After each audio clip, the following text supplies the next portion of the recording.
Tonight, we begin a gentle journey through one of the most heartwarming stories ever told, E.T., the Extra-Terrestrial.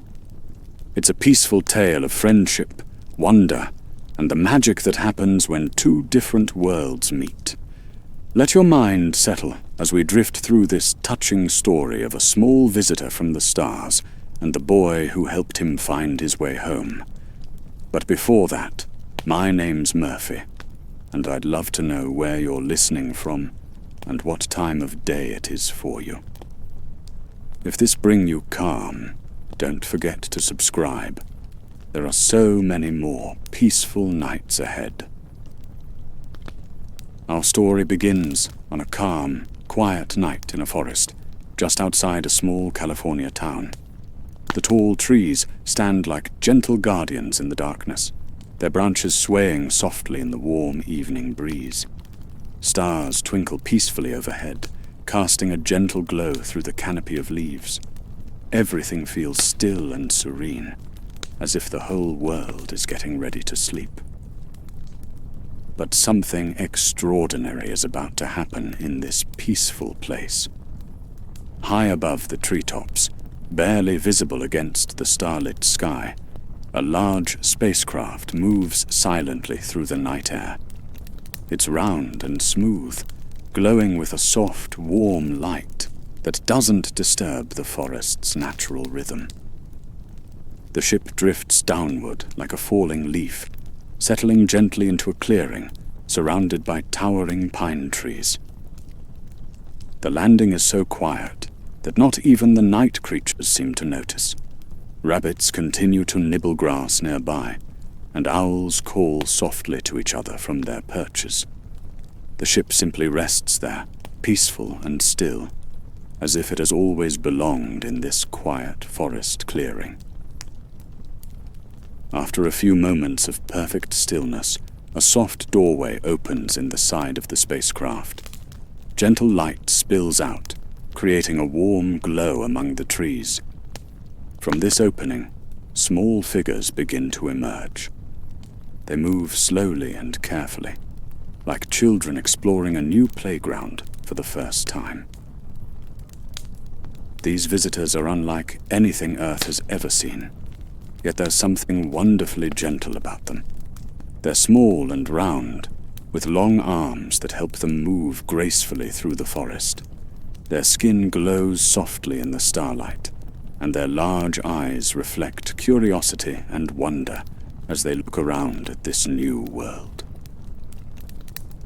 The small creatures spread out quietly through the forest, each one carrying what looks like a glowing basket. They move with purpose but without hurry, stopping to examine the plants and flowers that grow wild among the trees. With careful, delicate movements, they collect samples of Earth's plant life, ferns that curl like sleeping cats, mushrooms that grow in fairy rings, and flowers that bloom only in the moonlight. There's something peaceful about watching them work. They handle each plant with the same gentle care a gardener might show to precious seedlings. They whisper to each other in soft, musical sounds that blend with the natural chorus of crickets and night birds.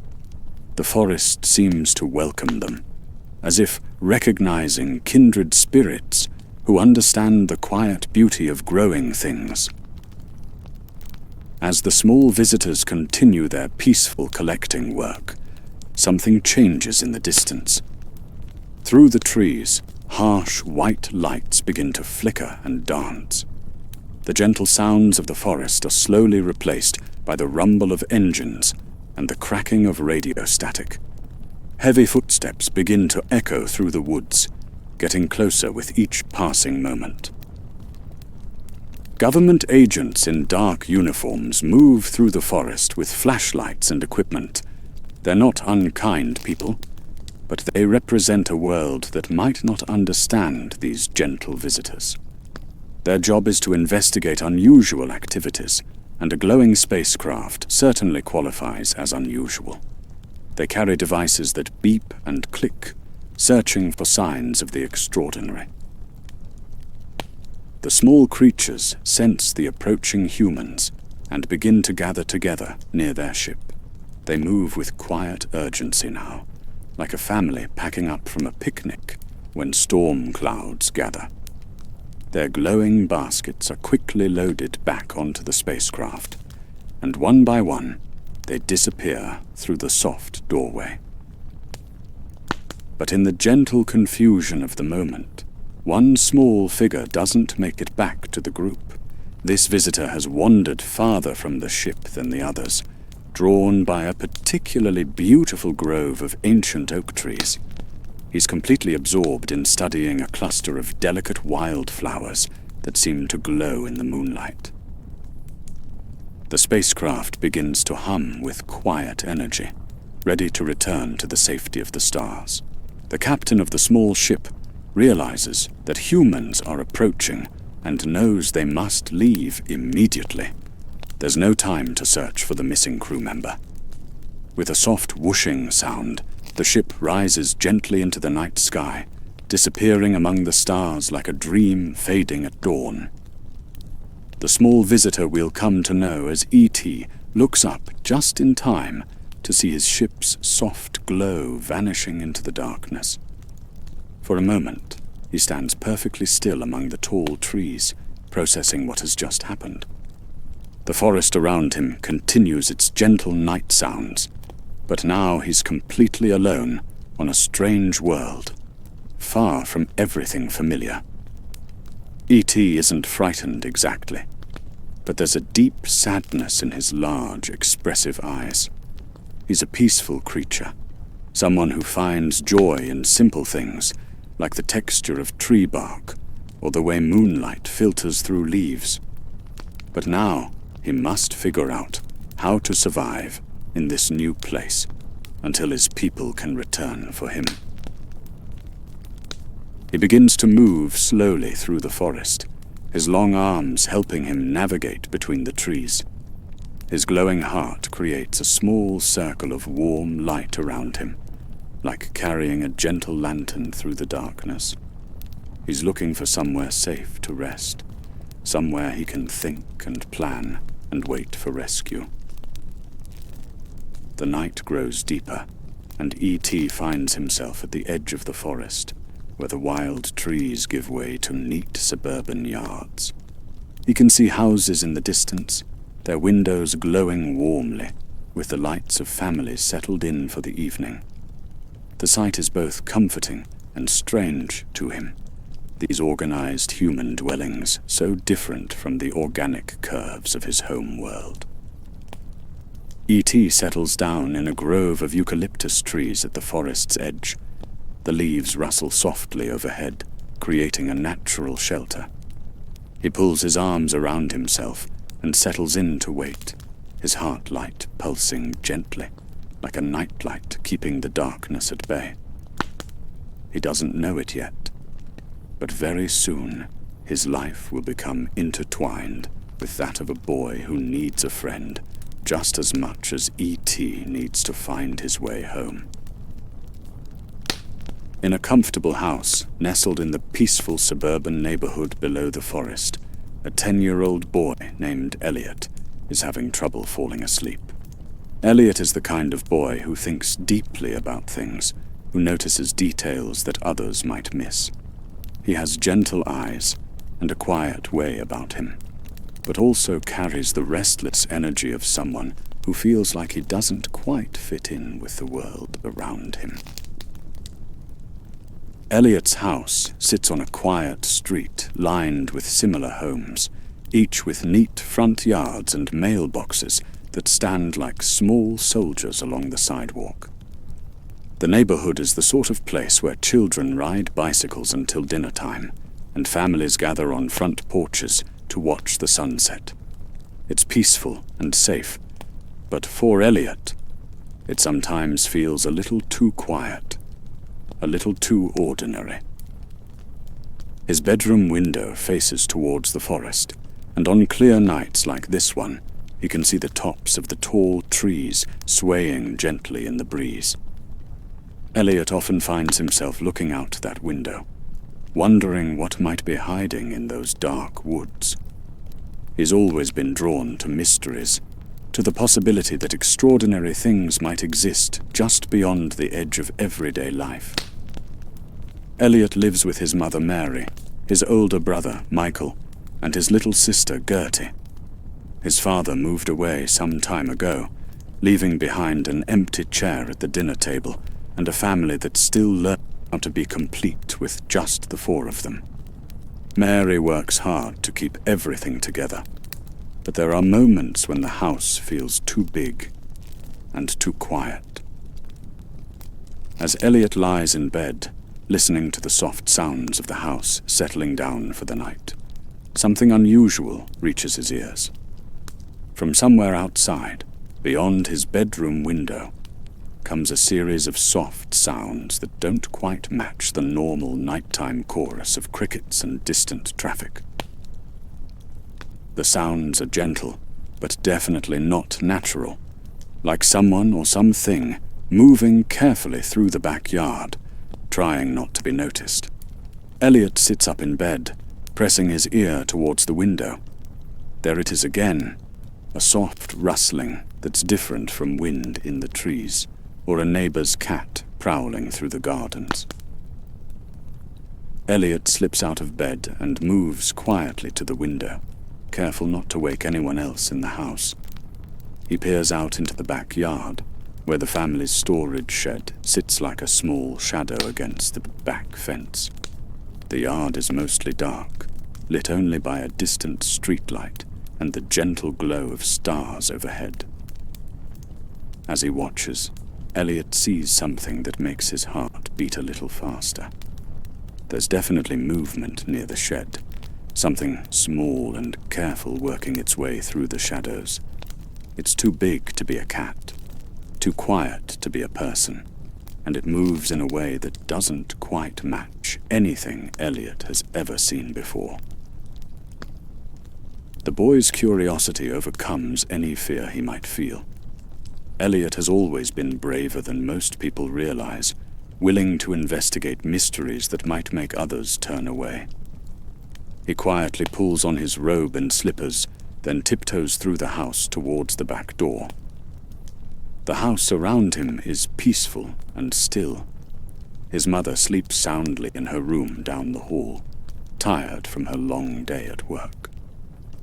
Michael and Gertie are lost in their own dreams, completely unaware that something extraordinary is happening just outside their door. Elliott steps carefully out onto the back porch, the cool night air raising goosebumps on his arms. The yard stretches out before him, familiar during the day, but somehow transformed by darkness into a place where anything might happen. He can smell the jasmine that grows along the fence and hear the gentle hum of the neighbor's pool filter. Near the storage shed, Elliott has been playing catch by himself earlier that evening, something he often does when Michael is too busy with his older friends to include him. His baseball still sits on the ground where he left it, a small white sphere barely visible in the starlight. As Elliott watches from the porch, something incredible happens. The baseball begins to move, rolling slowly back toward him across the grass. Not bouncing or being pushed by wind, but rolling in a perfectly straight line, as if someone had gently nudged it with their foot. Elliott's breath catches in his throat. He knows that baseballs don't roll by themselves, especially not in perfectly straight lines across level ground. Someone, or something, near the shed has deliberately sent the ball back to him, like accepting an invitation to play catch. The boy's fear melts away, replaced by wonder and excitement.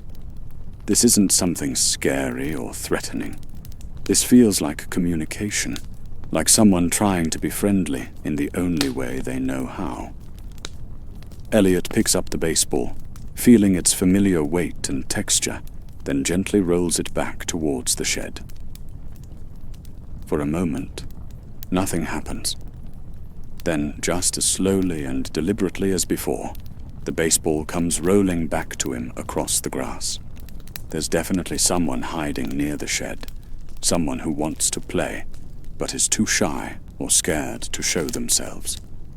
Elliott's heart pounds with excitement rather than fear.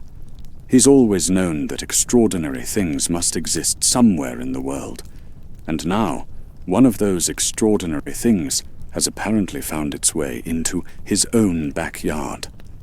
He makes a decision that will change everything. The next morning, Elliott wakes up early, his mind still buzzing with excitement about what happened in the yard. Sunlight streams through his bedroom window, making the previous night's adventure seem almost like a dream. But Elliott knows what he experienced was real, and he's determined to make contact with whatever friendly presence is hiding near their house. During breakfast, Elliott can barely sit still. He watches through the kitchen window as morning shadows gradually shrink across the backyard, revealing the ordinary suburban scene he knows so well. But now that familiar space holds the promise of something magical. His family goes about their normal morning routines. Mary makes coffee and toast, reviewing her work schedule for the day. Michael grumbles about having to walk Gertie to school, preferring to ride his bike with his friends. Gertie chatters happily about a drawing she's working on for art class. None of them notice Elliott's excitement, or the way his eyes keep drifting towards the back door. After his mother leaves for work, and Michael heads off to school with Gertie, Elliott finds himself alone in the house. This is the moment he's been waiting for. He quietly gathers supplies for his plan, moving through the house with the focused determination of someone on an important mission. Elliott knows that if he wants to make contact with his mysterious visitor, he needs to offer something appealing. He remembers reading somewhere that many animals can be coaxed out of hiding with food, and he figures the same principle might work with whatever is living in their shed. He searches through the kitchen cabinets and finds a bag of Reese's Pieces candy left over from Halloween. The colorful little candies seem perfect for his plan. Small, sweet, and easy to follow. Elliott fills his pockets with the candy, then heads outside to begin his careful work. Starting at the back porch, Elliott begins to lay a trail of candy leading from the house towards the storage shed. He places each piece carefully, creating a path that anyone, or anything, could easily follow. The morning sun makes the bright orange, yellow, and brown candies look like small gems scattered across the grass. Elliott works quietly and patiently, thinking about how his mysterious visitor might react to finding this colorful trail. He hopes it will be seen as a gesture of friendship, an invitation to come closer to the house where they can meet properly. As he places the last few pieces of candy near the shed, Elliott whispers a quiet message to whoever might be listening. He tells the hidden presence that he's not afraid, that he just wants to be friends. He explains that the candy is a gift, a way of saying welcome to their neighborhood. Then Elliott retreats to the house to wait, positioning himself at the kitchen window, where he can watch the backyard without being seen. Elliott doesn't have to wait long. As the morning stretches on toward noon, he sees movement near the shed. Something small and careful emerges from the shadows, moving with the same gentle, deliberate motion he witnessed the night before. From his hiding spot at the kitchen window, Elliott watches as E.T. discovers the trail of candy. The small visitor approaches the first piece cautiously, examining it with the curiosity of someone encountering something completely new. E.T. picks up the candy and studies it, turning it over in his long fingers. After a moment, E.T. tastes the small piece of candy and Elliott can see even from a distance that his visitor enjoys the sweet flavor. E.T. looks around as if trying to understand where this gift came from, then notices the next piece of candy a few feet away. Slowly, carefully, E.T. begins to follow the trail Elliott has created. He moves from one piece of candy to the next, taking time to examine each one before eating it and moving forward. There's something wonderfully methodical about the way he follows the path, like someone solving a gentle puzzle. Elliott watches with growing excitement as his plan works exactly as he hoped. His mysterious visitor is indeed following the candy trail, moving closer and closer to the house with each step. The boy can see more details now, the way E.T. moves with a rolling, almost graceful gait, the way his long arms help him balance, the gentle glow that seems to emanate from somewhere within his small body. As E.T. reaches the middle of the yard, Elliott realizes that this moment is more extraordinary than he ever imagined. He's not just meeting a lost animal or a strange neighbor. He's making contact with someone who is clearly not from this world at all. The realization fills him with awe rather than fear. The trail of candy leads right up to the back door of the house, and Elliott holds his breath as E.T. approaches the final few pieces. This is the moment of truth, when his shy visitor will have to decide whether to trust Elliott enough to come inside. E.T. pauses at the back door, looking up at the house with those large, expressive eyes. Elliott can sense the visitor's uncertainty, the careful consideration happening behind that alien face. Then, very gently, E.T. reaches for the door handle. Elliott positions himself just inside the back door, his heart pounding with nervous excitement. He can hear the soft sounds of E.T. moving around on the back porch, and then the gentle squeak of the door handle turning. Elliott takes a deep breath, preparing himself for what might be the most important moment of his life. The back door opens slowly, and E.T. steps carefully into the house. For a moment, both boy and visitor stand perfectly still, looking at each other across the kitchen. This is their first clear view of one another, the moment when two completely different worlds meet face to face. Elliott sees E.T. fully for the first time, small and gentle, with skin that seems to glow softly in the kitchen light. E.T. quote. S.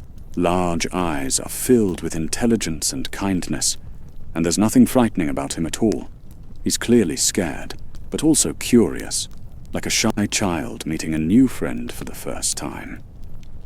E.T. sees Elliott as well, this young human boy who has shown him such unexpected kindness. Elliott's face is open and friendly, free of the fear or aggression that E.T. might have expected from his first human encounter.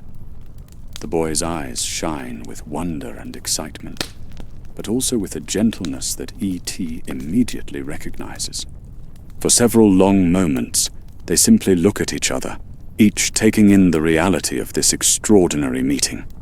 Elliott notices the way E.T.'s chest glows softly with warm light, like a nightlight built into his body. E.T. notices Elliott's careful, non-threatening posture, the way the boy holds himself still and quiet to avoid scaring his visitor. Then Elliott does something that breaks the tension completely. He smiles, a warm, genuine expression of joy and welcome that needs no translation. E.T. might not understand human facial expressions yet, but he can recognize kindness when he sees it. Very slowly, Elliott extends one hand toward E.T., palm up, in the universal gesture of peaceful greeting. E.T. looks at the offered hand for a moment, then reaches out with one of his own long, slender fingers to gently touch Elliott's palm. The moment their skin makes contact, both boy and visitor feel something extraordinary happen. A connection forms between them, deeper than words or gestures. Elliott suddenly understands, without being told, that his visitor is lost and frightened and very far from home. E.T. understands that Elliott wants to help, that this boy has a kind heart and can be trusted. Neither of them moves for several moments, both experiencing the wonder of this first contact between their two species. Then Elliott speaks, his voice soft and gentle. He tells E.T. not to be afraid, that he's safe here. He explains that he's been hoping for something like this to happen, that he's always believed extraordinary things existed somewhere in the universe. Elliott's words are simple and honest, and even though E.T. doesn't understand the language yet, he understands the tone of friendship and protection. E.T. responds in his own way, making soft musical sounds that Elliott somehow knows are meant to be reassuring. The small visitor looks around the kitchen with curiosity, taking in the strange human environment with the careful attention of someone trying to understand a completely foreign world. Elliott realizes that this is just the beginning of an adventure that will change both of their lives. He has found a friend unlike any other, and E.T. has found a protector who will help him navigate this strange new world. Together, they're about to embark on a journey of friendship, discovery, and ultimately, a desperate quest to get E.T. back to his family among the stars. Elliott knows that E.T.'s presence in their house must remain a secret, at least for now. The boy understands instinctively that the adult world might not react kindly to discovering a visitor from another planet. Government agents, scientists, reporters, they would all want to study E.T., and Elliott senses that such attention would not be good for his gentle new friend. The challenge is that Elliott doesn't live alone. His mother Mary will be home from work in a few hours, and his siblings Michael and Gertie will return from school even sooner. Elliott needs to find a safe place for E.T. to hide, somewhere comfortable where they can spend time together without being discovered. Elliott's bedroom seems like the obvious choice. It's his private space, somewhere he can control who comes and goes. He leads E.T. upstairs, moving slowly and quietly through the house. E.T. follows with careful steps, his large eyes taking in every detail of this strange, human dwelling. The staircase presents an interesting challenge for E.T., whose body is built differently than a human's. But Elliott patiently shows him how to navigate the steps, and soon they're safely behind the closed door of Elliott's room. Here, surrounded by the boy's books, toys, and posters, E.T. can begin to understand what human childhood looks like. Elliott makes a comfortable nest for E.T. in the closet, using blankets and pillows to create a cozy hiding place. He explains that E.T. should stay hidden when other people are in the house, but that they'll have plenty of time together when the family is asleep or away. E.T. seems to understand, settling into his new temporary home with the patience of someone who has no choice but to adapt to circumstances. As the afternoon passes, Elliott finds himself constantly checking on E.T., bringing him water and small snacks, showing him various objects from around the room. Each interaction deepens their understanding of each other, building the foundation of a friendship that transcends the differences between their species. Despite Elliott's careful planning, keeping E.T. secret from his siblings proves to be impossible. Michael, who is older and more observant than Elliott sometimes gives him credit for, begins to notice his brother's strange behavior. Elliott keeps disappearing into his room for long periods, and there are odd sounds coming from upstairs. when Elliott claims to be doing homework. Little Gertie, with the sharp instincts that small children often possess, senses that something exciting is happening without her. She notices that Elliott seems happier lately, less lonely than he's been since their father moved away. She also notices that food keeps disappearing from the kitchen, more than Elliott would normally eat by himself. The truth comes out on a quiet afternoon when Michael decides to investigate the strange noises coming from Elliott's room. He pushes open the door just as Elliott is showing E.T. how a flashlight works, and suddenly the secret is exposed. Michael's first reaction is shock, then disbelief, then wonder. He stands frozen in the doorway, staring at E.T. with the same amazement that Elliott felt during their first meeting. E.T., startled by this unexpected intrusion, retreats towards the closet, but Elliott quickly reassures both his brother and his friend that everything is okay. Elliott explains to Michael how he found E.T., how they became friends, and how important it is to keep the secret safe. Michael, despite his initial shock, quickly understands the situation. He's old enough to realize what might happen if adults discovered E.T., and he's protective enough of his little brother to want to help keep Elliott's friend safe. Gertie discovers the secret in her own way. She wanders into Elliott's room one morning, looking for a book, and finds E.T. examining her doll collection with gentle curiosity. Instead of screaming or running away, Gertie's first instinct is to offer E.T. one of her favorite dolls to hold. The little girl accepts E.T.'s presence with the easy adaptability of childhood. To her, having an alien friend seems no more impossible than having an imaginary friend, except that E.T. is clearly real and much more interesting than any toy. She immediately begins planning ways to make E.T. feel welcome in their home. With all three children now part of the secret, E.T.'s integration into the family becomes easier and more natural.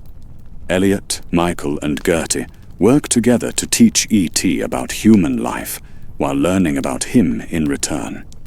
These teaching sessions become some of the most peaceful and joyful moments of their adventure together. Elliott starts with simple words, pointing to objects around the room and saying their names clearly. E.T. proves to be a quick learner, his musical voice gradually adapting to human speech patterns. His first words are halting and carefully pronounced, but filled with the earnestness of someone working hard to bridge the gap between worlds. The children teach E.T. about everyday objects that fascinate him. He's particularly interested in plants, examining Elliott's small collection of houseplants with the careful attention of someone who understands growing things on a deep level.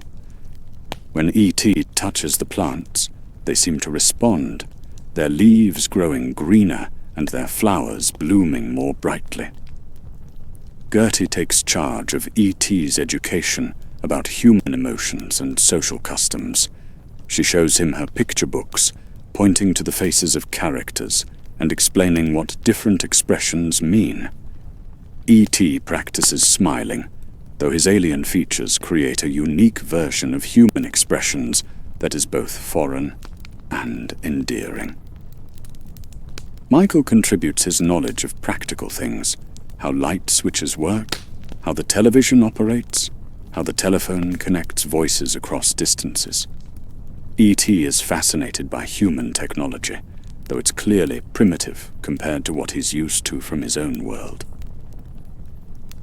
During these teaching sessions, the children also learn about E.T. He shows them that his chest light can glow brighter when he's happy or excited, and dimmer when he's sad or tired. He demonstrates his connection to plant life, making flowers bloom with just a gentle touch. Most remarkably, he shares some of his memories with them. showing them brief mental images of his home planet and his people.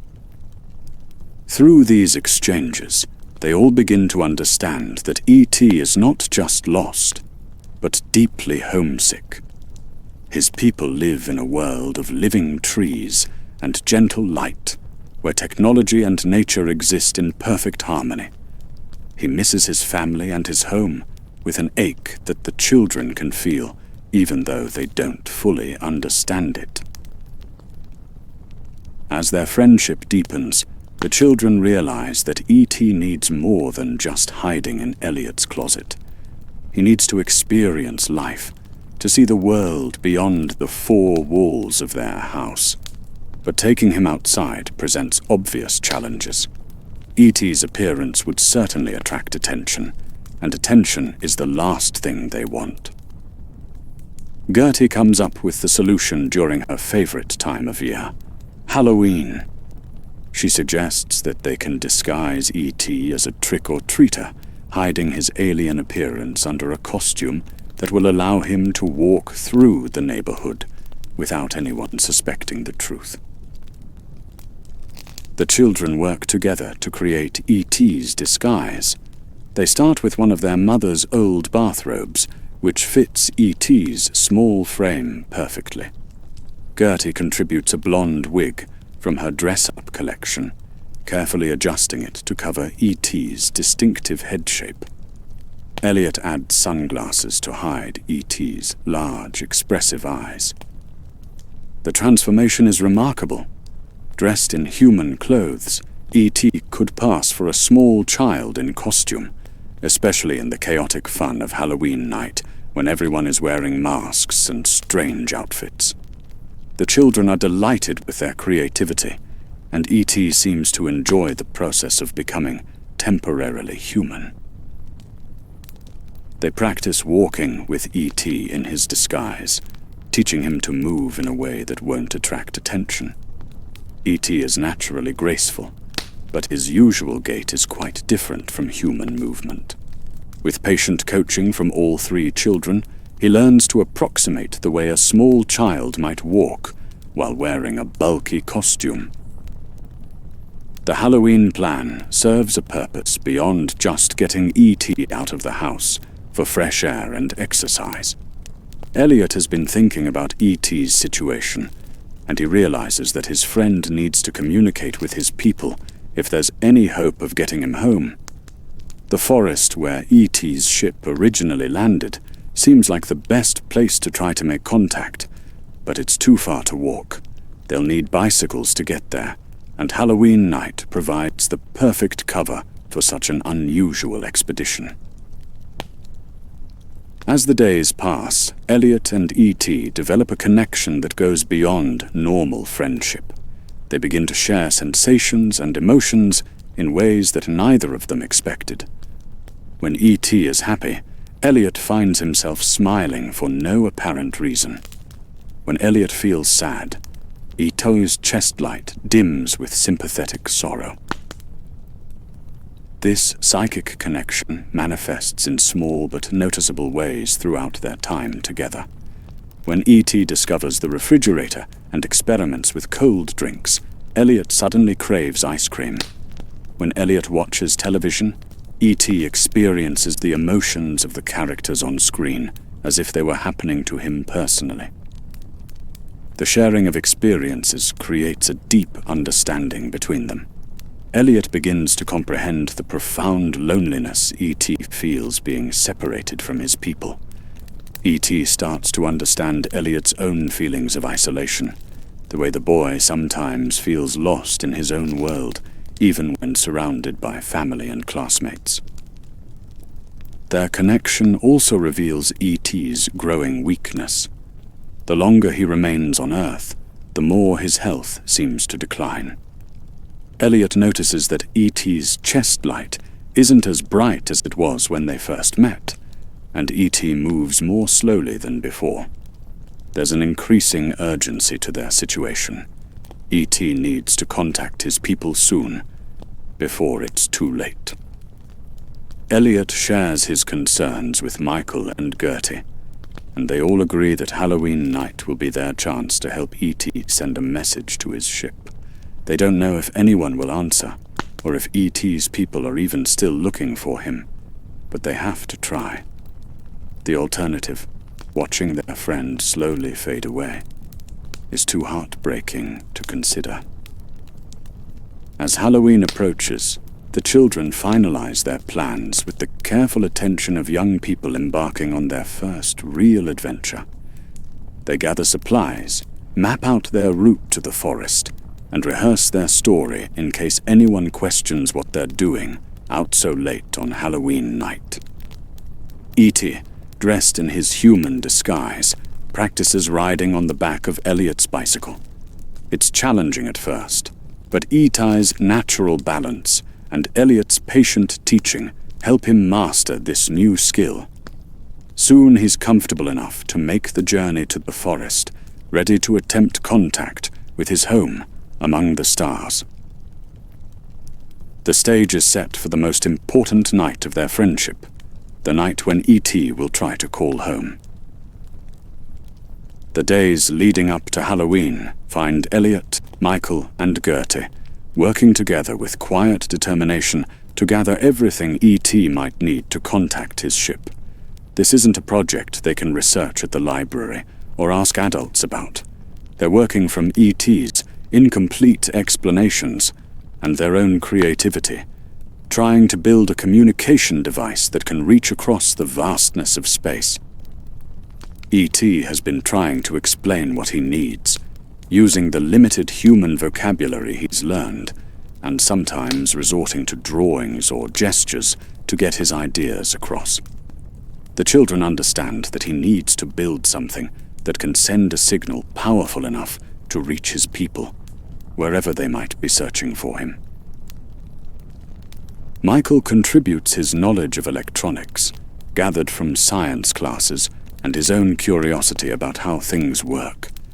He helps gather components from around the house, pieces from old radios, wire from various appliances, and anything else that might be useful in building E.T.'s communication device.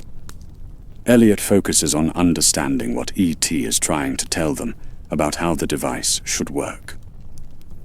Through their growing psychic connection, Elliott can sometimes sense what E.T. needs, even when the language barrier makes verbal communication difficult.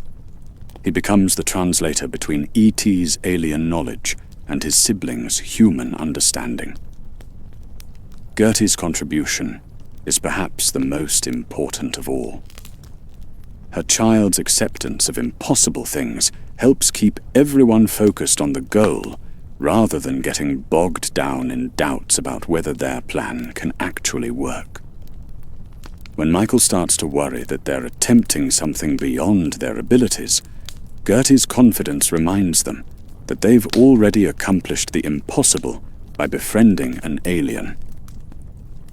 The device they build together is a strange collection of human technology, guided by E.T.'s otherworldly knowledge. It includes pieces of a speak and spell toy, a circular saw blade to act as a signal amplifier, and various electronic components that E.T. has somehow modified with his touch. The result looks like something a child might build for a science fair, but it hums with an energy that suggests it might actually work.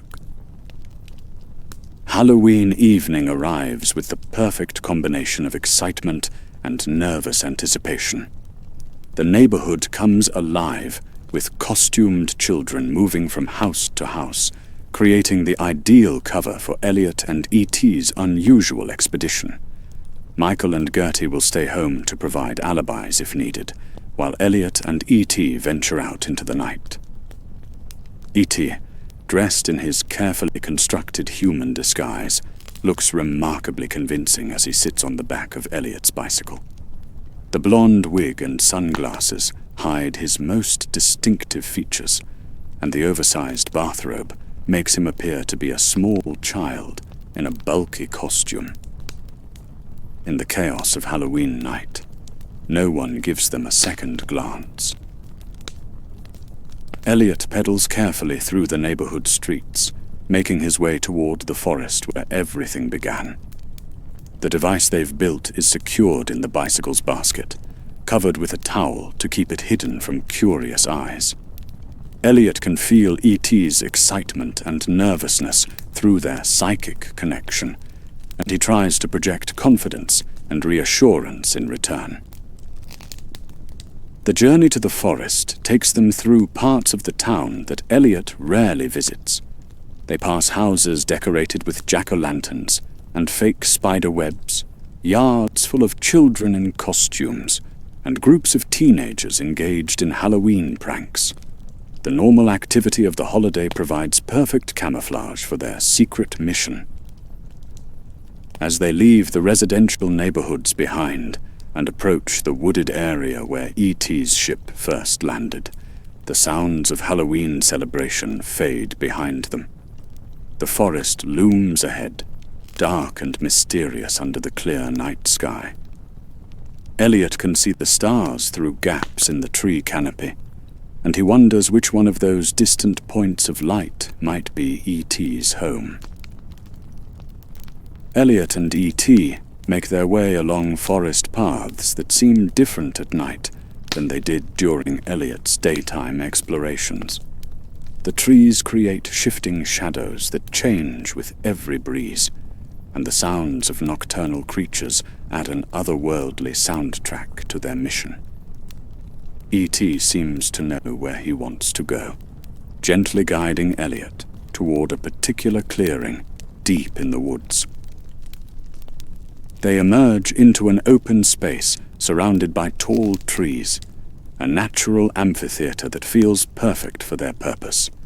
The clearing is bathed in starlight, and Elliott can immediately sense why E.T. chose this spot. There's something special about this place, a quality of openness that seems to reach up toward the stars themselves. E.T. climbs down from the bicycle and begins setting up their makeshift communication device with careful, deliberate movements.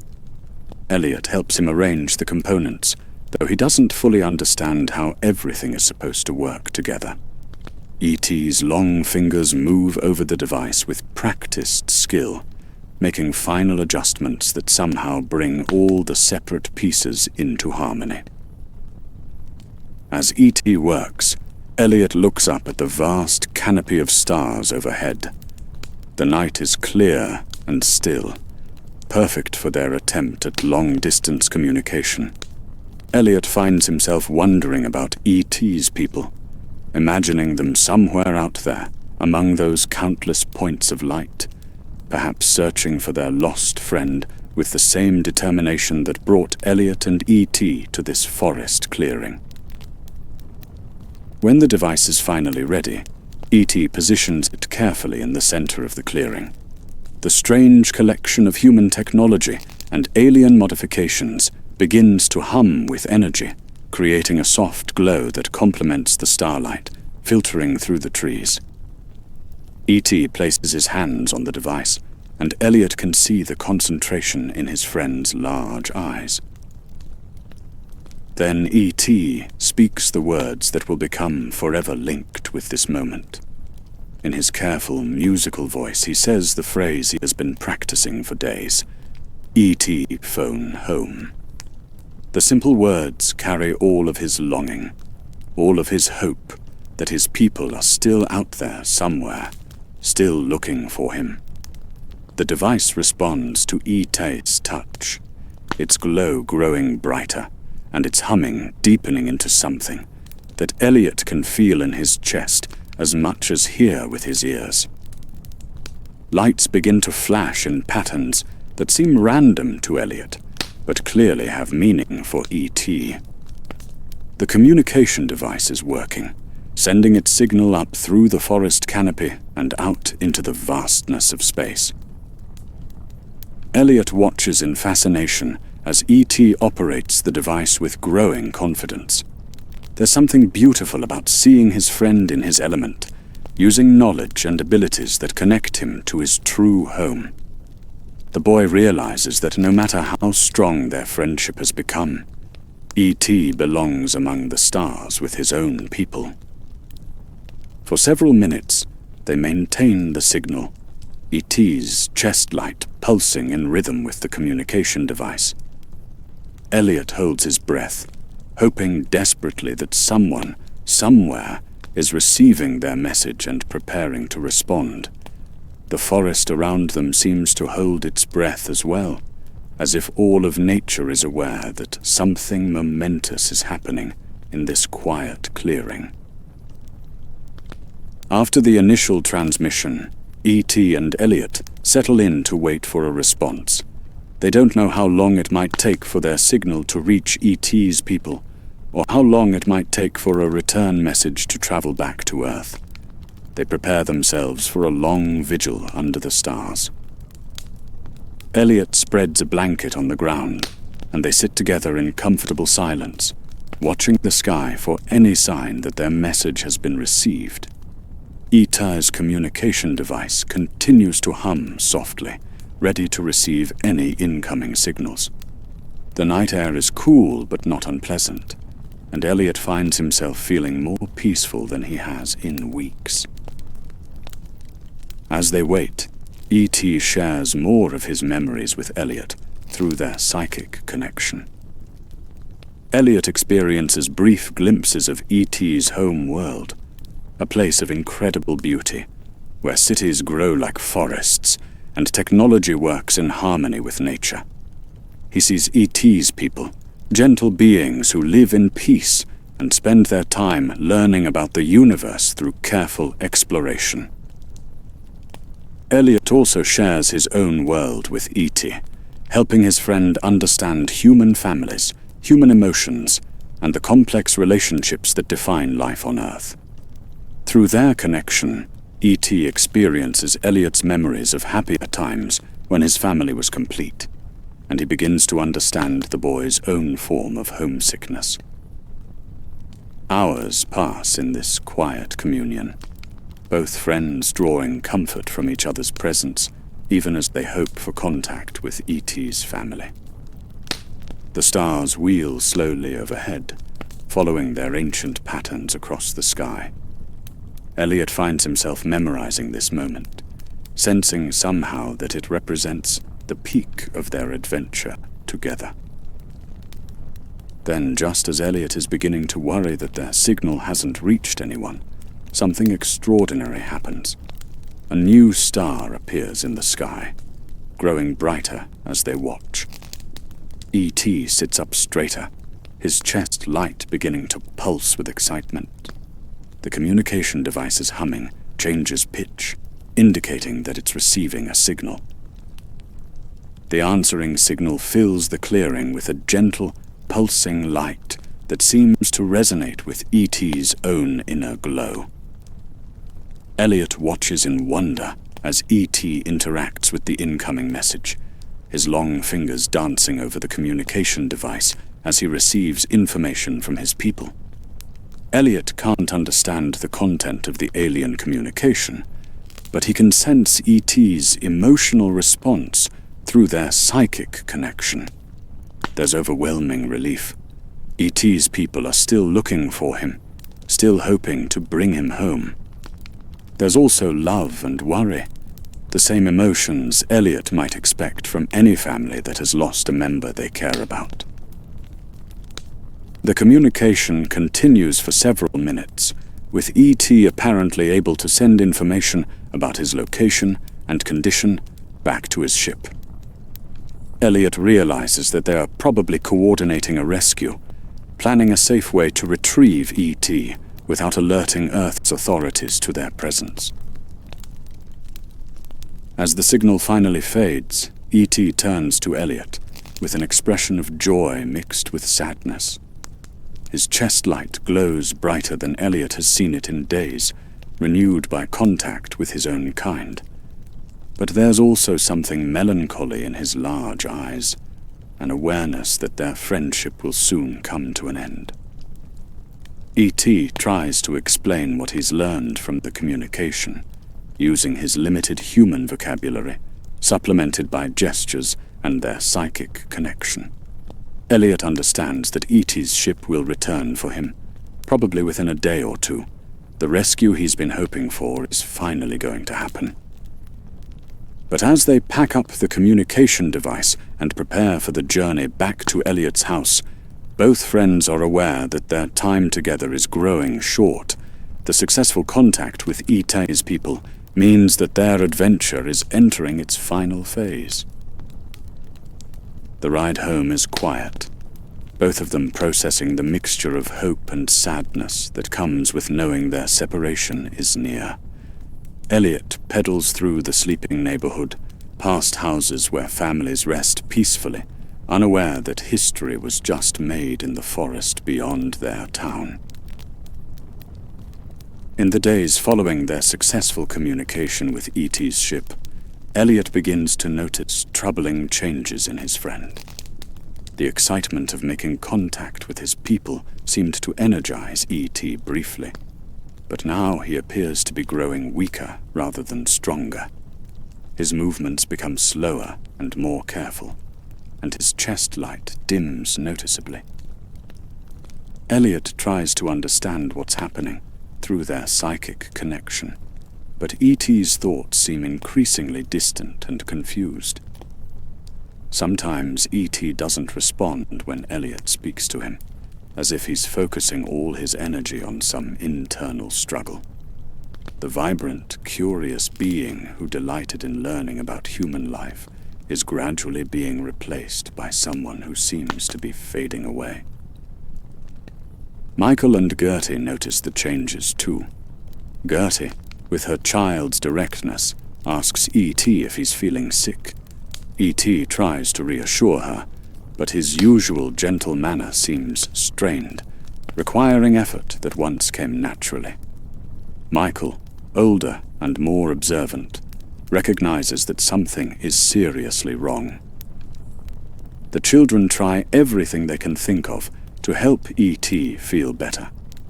They bring him his favorite foods, make sure he's comfortable in his hiding place, and spend extra time with him to combat any loneliness he might be feeling. But nothing they do seems to make a difference. If anything, E.T. continues to decline.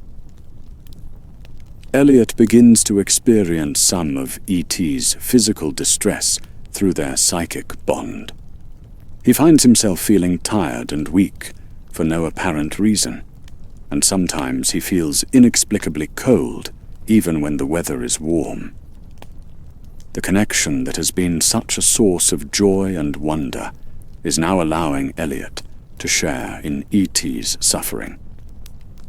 Dr. Patricia, their mother, notices that Elliott isn't feeling well, but she attributes it to the normal ups and downs of childhood health.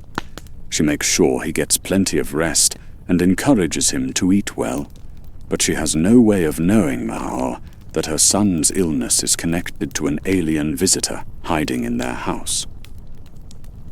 As E.T.'s condition worsens, the psychic connection between him and Elliott grows stronger rather than weaker. It's as if their minds are becoming more intertwined as E.T.'s physical form grows more fragile. Elliott begins to understand that E.T.'s decline isn't just physical. It's also emotional and spiritual. E.T. is suffering from a profound form of homesickness, a separation from his people and his world that goes deeper than simple longing. His species, Elliott realizes, is not meant to be alone. They draw strength from their connection to each other and to their home environment. Cut off from these sources of energy, E.T. is slowly withering away. Elliott tries to be E.T.'s connection to life and hope, spending hours sitting with his friend, sharing memories and emotions through their psychic bond. Sometimes this seems to help, bringing a little brightness back to E.T.'s chest light. But Elliott is just one small human boy, and he can't replace an entire world and species. The children work together to care for E.T., taking shifts to make sure he's never alone. Gertie reads to him from her picture books, her young voice providing a gentle soundtrack to his rest. Michael brings news of the outside world, describing the changing autumn weather and the activities of their neighborhood. But despite their loving care, E.T. continues to fade. His skin begins to look pale and dry, like a plant that isn't getting enough water. His responses to their attention become more delayed, and sometimes he doesn't seem to be fully aware of his surroundings. Elliott realizes with growing desperation that their friend is dying. The communication with E.T.'s ship was successful, but apparently the rescue isn't going to come soon enough. Elliott begins to understand that he might lose the best friend he's ever had, and the thought fills him with a grief deeper than anything he's experienced before.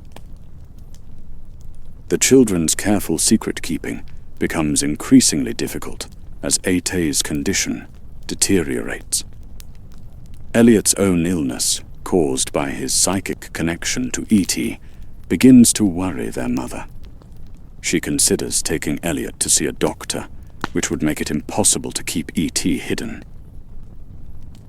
The situation becomes critical when Elliott collapses at school, overcome by E.T.'s distress.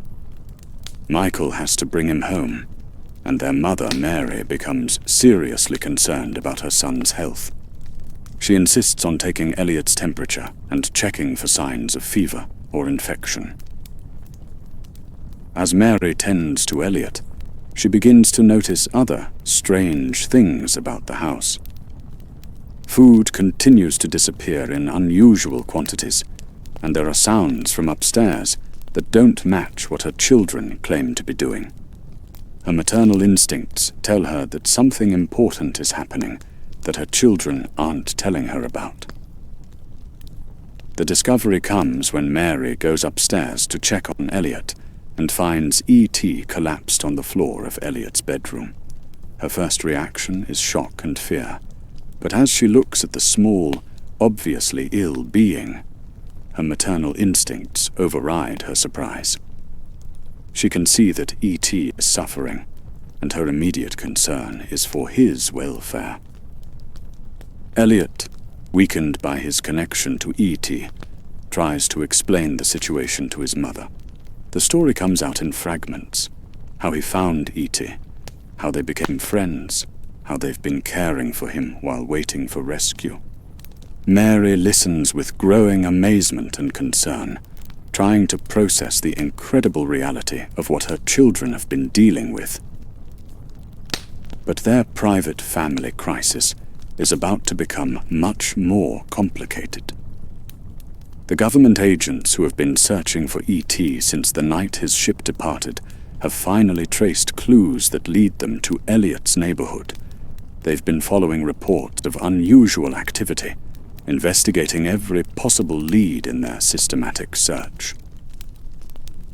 The house is quietly surrounded during the early morning hours, as government vehicles take positions throughout the neighborhood. The operation is conducted with professional efficiency, designed to contain the situation before news of E.T.'s presence can spread to the media or cause public panic. Elliott wakes to the sound of unfamiliar voices outside his house, and through his connection with E.T., he immediately understands that their secret has been discovered. He tries to rouse E.T., but his friend is barely conscious, his chest light flickering weakly like a dying bulb. The agents who enter the house aren't cruel or threatening, but they represent a world that Elliott knows won't understand E.T. the way his family does. These are people who see E.T. as a subject to be studied, a potential source of information about alien technology and biology. They don't see him as the gentle, homesick being that Elliott has come to love.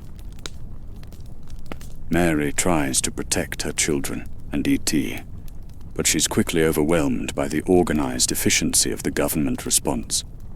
Scientists and medical personnel flood into their home, transforming the familiar family space into a sterile research environment.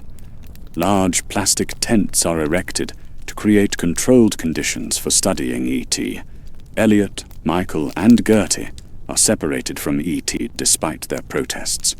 They can only watch helplessly as their friend is connected to monitoring equipment and surrounded by people in protective suits. The children try to explain that E.T. is dying and needs to return to his ship, but their concerns are noted and set aside while the scientists focus on their own agenda. The house becomes a bustling center of scientific activity, with specialists studying every aspect of E.T.'s biology and condition. Elliott can still feel his friend's distress through their psychic connection, but he's not allowed close enough to provide the comfort and support that E.T. needs. The government medical team works diligently to understand E.T.'s condition and find ways to help him recover. They run tests, take samples, and monitor his vital signs with sophisticated equipment. But their scientific approach, however well-intentioned, can't address the real cause of E.T.'s decline. Elliott tries desperately to explain to the scientists that E.T. is dying of homesickness, that he needs to be reunited with his people to survive. But this isn't the kind of diagnosis that appears in medical textbooks, and the researchers continue to look for physical causes and treatments. Through their psychic bond, Elliott experiences every moment of E.T.'s suffering. The medical procedures, though necessary from the scientist's perspective, are traumatic for E.T., who doesn't understand what's happening to him. Elliott can feel his friend's fear and confusion, and his own distress grows stronger by the hour. The children are allowed to see E.T. briefly, under careful supervision. They're shocked by how much weaker he appears, connected to machines and barely responsive to their presence. Gertie tries to comfort E.T. by showing him one of her favorite toys, but he doesn't seem to recognize her. Elliott approaches E.T.'s bedside with tears in his eyes, reaching out to touch his friend's hand. The moment their skin makes contact, both of them seem to draw strength from the connection. E.T.'s chest light flickers a little brighter, and Elliott feels a brief surge of hope. But the improvement is temporary. As the hours pass, E.T.'s condition continues to deteriorate, despite all the medical attention he's receiving. The scientists begin to discuss the possibility that they might not be able to save him, and Elliott overhears conversations that fill him with dread. The boy realizes that if E.T. dies, a part of himself will die too. Their psychic connection has become so strong that Elliott can't imagine existing without his alien friend. The thought of losing E.T. gives Elliott a desperate determination to find a way to help, even if it means defying all the adults who are supposed to be taking care of the situation. As night falls on what might be E.T.'s last day on Earth, Elliott begins to plan one final attempt to save his friend's life. In the sterile medical environment that has been constructed in Elliott's home, E.T.'s condition reaches its most critical point. The various machines monitoring his vital signs begin to show alarming readings, and the scientists work with increasing urgency to find a way to stabilize their patient. But their efforts seem futile against whatever is causing E.T.'s decline. Elliott, still connected to E.T. through their psychic bond, experiences every moment of his friend's approaching end. The boy feels increasingly weak and cold, as if the life is draining out of him, along with E.T. The medical personnel notice Elliott's deteriorating condition, but they don't understand that the two patients are connected in ways that their instruments can't measure. As the evening grows later, E.T.'s chest light begins to fade completely. The warm glow that has been a constant presence since Elliott first met him grows dimmer and dimmer, like a candle burning down to its final moments. Elliott watches in growing horror as the light that represents his friend's life force gradually disappears. The scientists record every detail of E.T.'s decline, but they're powerless to stop what's happening. Their medical knowledge and technology, so advanced by human standards, are inadequate when dealing with an alien physiology they don't understand. E.T. is dying, despite their best efforts to save him. Elliott feels the moment when E.T.'s heart light finally goes out completely. The psychic connection that has linked them suddenly goes quiet, leaving Elliott feeling empty and alone in a way he's never experienced before. The machines monitoring E.T. confirm what Elliott already knows through their broken bond. His friend is gone. The grief that overwhelms Elliott is deeper than the sadness he felt when his father left, deeper than any loss he's experienced in his young life. E.T. wasn't just a friend. He was a connection to wonder and magic, and the possibility that the universe held more than just the ordinary world Elliott had always known. Elliott is overcome with grief, barely conscious of the activity around him, as the scientists confirm E.T.'s death and begin to discuss what happens next. The boy feels as if part of himself has died, along with his alien friend, and he can't imagine how he's going to continue living with this enormous emptiness inside him. But then, something extraordinary begins to happen. E.T.'s chest, which has been dark and still for several minutes, begins to show the faintest hint of light. At first, it's so dim that no one notices except Elliott, whose connection to E.T. makes him sensitive to the smallest changes in his friend's condition. The light grows gradually stronger, pulsing with a gentle rhythm that Elliott recognizes as E.T.'s heartbeat. The machines that declared E.T. dead begin to register new activity, and the scientists rush to understand what they're witnessing. E.T. is somehow returning to life, revived by some force that their medical knowledge can't explain. Elliott feels the psychic connection re-establishing itself, flooding him with renewed strength and hope. E.T.'s consciousness reaches out to him across the medical equipment and protective barriers, and Elliott knows immediately what has caused this miraculous revival. E.T.'s ship has finally returned, and its proximity is providing the energy that E.T. needs to survive. E.T. opens his large eyes and looks directly at Elliott, and in that gaze, the boy sees determination and purpose that weren't there during the dark hours of decline. E.T. is no longer just surviving. He's preparing for action. His people have come back for him, and nothing is going to prevent him from reaching them. The scientists are amazed by E.T.'s sudden recovery, but they're also determined to continue their study of this unprecedented situation. They begin making plans to maintain their control over E.T., to study his revival and learn as much as possible before deciding what to do next. But Elliott knows that E.T. can't wait for the scientists to complete their research. Through their renewed psychic connection, he understands that the ship won't remain in the area indefinitely. This is their only chance for E.T. to go home, and they have to act immediately.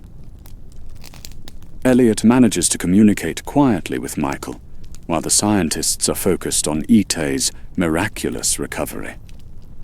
The brothers quickly develop a desperate plan to get E.T. out of the government-controlled house and to the forest where his ship is waiting. They know they'll have only one chance to succeed, and failure will mean losing E.T. forever. Michael's role is crucial to their plan. As the older brother, he has more freedom to move around the house and neighborhood without attracting suspicion.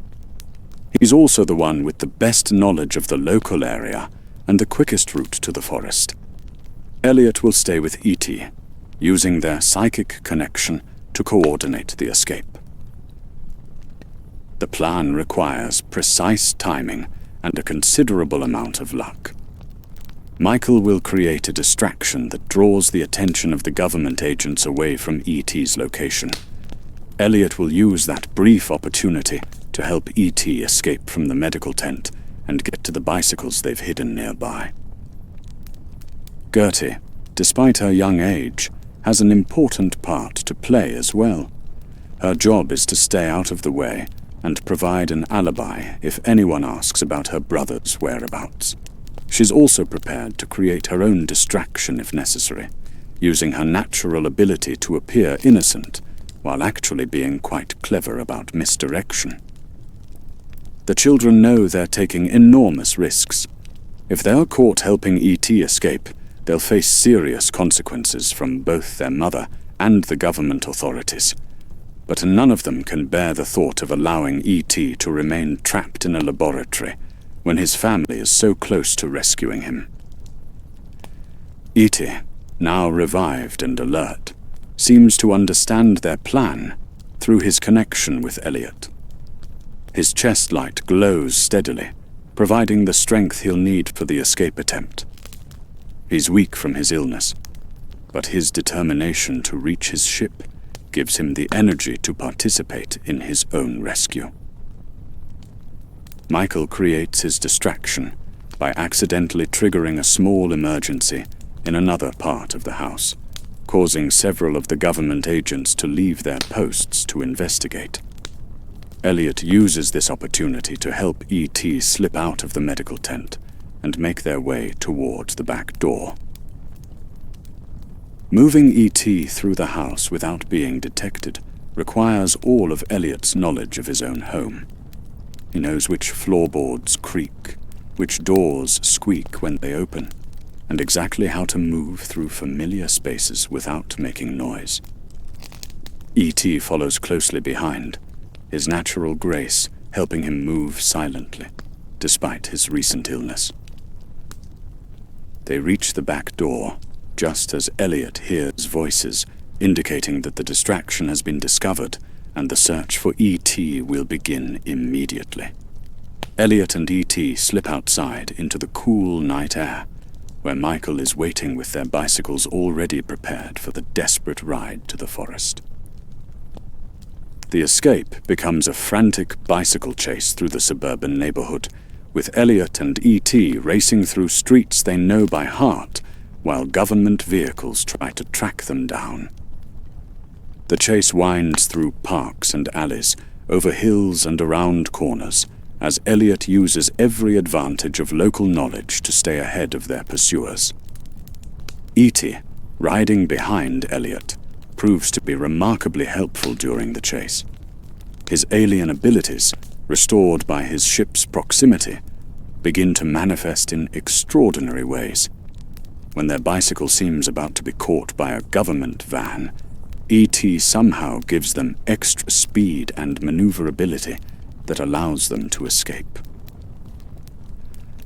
Other children from the neighborhood, riding their own bicycles and dressed in various costumes from evening Halloween activities, join the chase without fully understanding what's happening. They form a protective group around Elliott and E.T., making it harder for the government vehicles to single out their target. As the chase reaches its most desperate point, with government agents closing in from multiple directions, E.T.'s powers manifest in the most spectacular way possible. The bicycle carrying Elliott and E.T. begins to rise into the air, lifting off the ground with a grace and smoothness that defies all laws of physics. Elliott feels no fear as their bicycle soars higher, carried by E.T.'s abilities and his desperate desire to reach his family's ship. Below them, the landscape of their neighborhood spreads out like a miniature model, with the forest clearly visible in the distance. The government vehicles stop their pursuit, their occupants staring in amazement at the impossible sight above them. The flight through the night sky is peaceful and magical, a perfect contrast to the frantic chase that preceded it. Elliott experiences the wonder of seeing his world from a completely new perspective, understanding for the first time how small and precious his town looks from above. E.T.'s chest light glows brightly with joy and anticipation as they approach their destination. They soar over the treetops towards the forest clearing where E.T.'s adventure began, where his ship is now waiting to take him home. The spacecraft sits in the same clearing where E.T. was accidentally left behind, its gentle glow creating a circle of warm light among the dark trees. As their bicycle descends towards the landing site, Elliott realizes that this magical flight represents the peak of their friendship, the moment when E.T.'s alien abilities and Elliott's human courage combined to overcome impossible odds. It's a memory that Elliott will treasure for the rest of his life, proof that extraordinary things are possible when friendship is strong enough.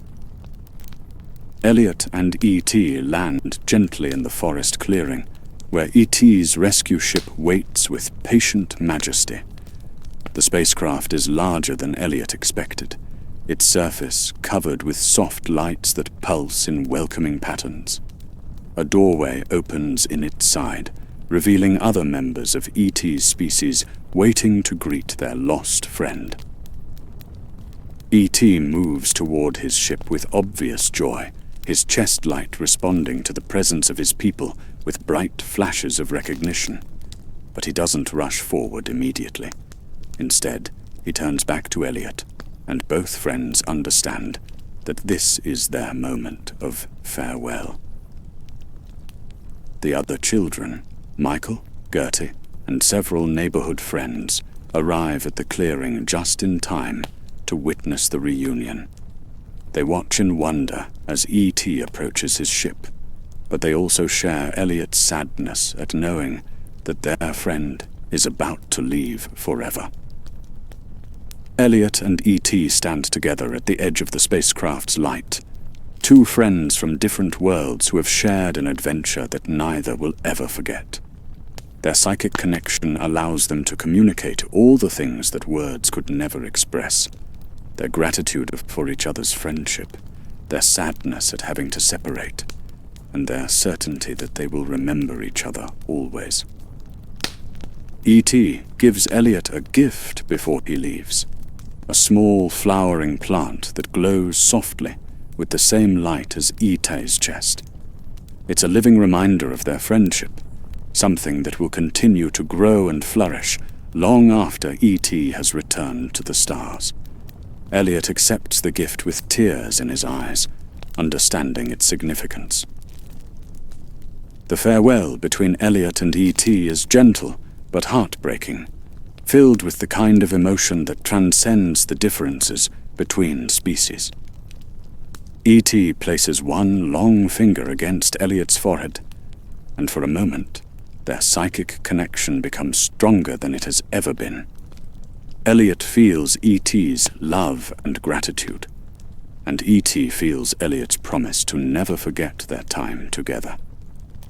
E.T. speaks his farewell in the careful human words he has learned, telling Elliott that he will always be with him, that their friendship has created a bond that distance cannot break. Elliott responds with his own promise to remember everything they've shared, to carry the wonder of their friendship with him always. Gertie approaches shyly to give E.T. her own goodbye, presenting him with one of her favorite dolls as a remembrance of his time on Earth. E.T. accepts the gift with the same gentle care he has shown to everything in Elliott's world, understanding that it represents the innocent love of a child who accepted him without question. Michael offers his own farewell, a handshake that acknowledges the respect that has grown between them during their shared adventure. E.T. responds with a gesture that combines human customs with his own people's ways of showing appreciation and friendship. As E.T. finally turns toward his ship, Elliott feels their psychic connection beginning to fade. It's not breaking. Elliott senses that some small part of their bond will remain forever. But it's changing, becoming a memory rather than an active link between their minds. E.T. pauses at the threshold of his ship and turns back one final time. His chest light glows brightly in the darkness, and Elliott knows that this image will remain with him always. His friend silhouetted against the light of his rescue ship, ready to return to the stars, but taking a moment to say one last goodbye. E.T. disappears into his ship, and Elliott watches as the spacecraft prepares for departure. The lights along its surface begin to pulse with increased energy, and a gentle humming sound fills the forest clearing. The ship rises slowly from the ground, hovering just above the treetops for a moment, as if allowing everyone to witness this historic moment. Elliott and the other children watch in wonder as the spacecraft ascends higher into the night sky. The ship moves with graceful purpose, following a trajectory that will take it beyond Earth's atmosphere and back into the vast ocean of space where E.T.'s people make their home. As the ship disappears among the stars, becoming just another point of light in the cosmic display above them, Elliott feels a mixture of sadness and fulfillment. He has lost his dearest friend, but he has also participated in something magnificent, the successful rescue of a gentle being who was lost far from home. The forest clearing gradually returns to its natural state as the children make their way back towards the neighborhood. Elliott carries E.T.'s glowing plant carefully, already thinking about where he will keep this precious reminder of their friendship. He knows that every time the plant blooms, he will remember E.T. and the magical weeks they spent together. Walking through the quiet streets of his neighborhood, Elliott realizes that his world has been permanently changed by his encounter with E.T.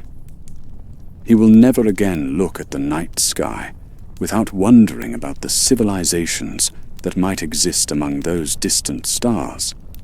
He will never again doubt that extraordinary things are possible, even in the most ordinary of places. The government agents, their mission now complete, begin the process of packing up their equipment and returning Elliott's house to its normal state. They will write reports and file documents, but they can never truly capture the essence of what happened in this suburban home, the friendship that developed between a lonely boy and a gentle visitor from the stars. In the days that follow E.T.'s departure, Elliott struggles to readjust to life without his extraordinary friend. The psychic connection that linked them has faded to a whisper, leaving Elliott with a sense of emptiness that he knows will take time to heal. But he also carries within him the memories of their time together and the knowledge that he participated in something truly magical. Elliott's family draws closer together in the aftermath of their shared adventure. Mary, Michael, and Gertie all understand that they were part of something unprecedented, and the experience has given them a new appreciation for the wonder and mystery that can exist even in their ordinary suburban world.